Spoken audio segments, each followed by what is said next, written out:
नमस्कार साथियों, ज्ञान 360 के लेक्चर नंबर 117 में आपका हार्दिक अभिनंदन। साथियों, मेरा आज का विषय है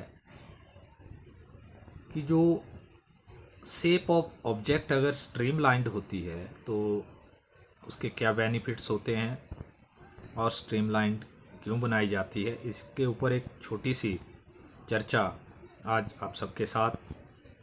साथियों, स्ट्रीमलाइंड जो शेप होती है वो एक बोट की तरह होती है, या एक जो हमारा एरोप्लेन वगैरह होते हैं उनकी जो शेप होती है वो स्ट्रीमलाइंड होती है। और स्ट्रीमलाइंड, अब जब मैंने एग्जांपल दिया है तो आप समझ गए होंगे कि स्ट्रीमलाइंड में क्या होता है कि जो एजेस होती हैं मुहाने वो नुकीले होते हैं और बीच से जो वस्तु होती है वो फ्लैट होती है, जैसे किश्ती और हवाई जहाज़ का मैंने एग्जांपल दिया उस तरह से। अब ये आकार क्या करता है, जब एक हवाई जहाज़ उड़ रहा होता है तो उसकी हाई स्पीड होने के कारण वहाँ पे एक एयर रेजिस्टेंस जो है वो डेवलप होता है।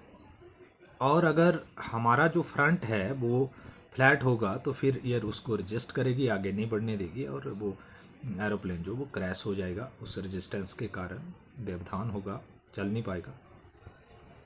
तो वो स्ट्रीमलाइंड फ्लो जो है, स्ट्रीमलाइंड शेप जो है वो उस एयर रेजिस्टेंस को मिनिमाइज करता है।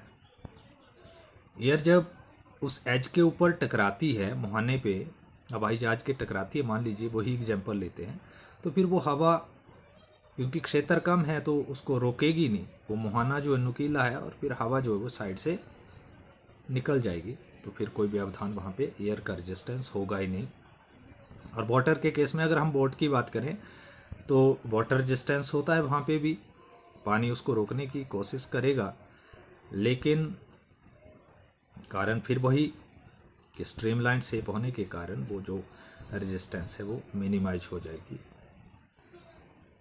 तो ज़रूर आप अब समझे होंगे कि हवाई जहाज़ और ये जो बोट्स वगैरह है इसको क्यों इस आकार में बनाया जाता है। तो यही कारण है कि उसकी रेजिस्टेंस को जो है कम करने के लिए इस तरह का उनको शेप दी जाती है। तो ये था मेरा आज का विषय। कल फिर एक नए विषय के साथ आपसे हर रोज़ की तरह रूबरू होऊंगा। तब तक के लिए आप सभी को नमस्कार, राधे राधे।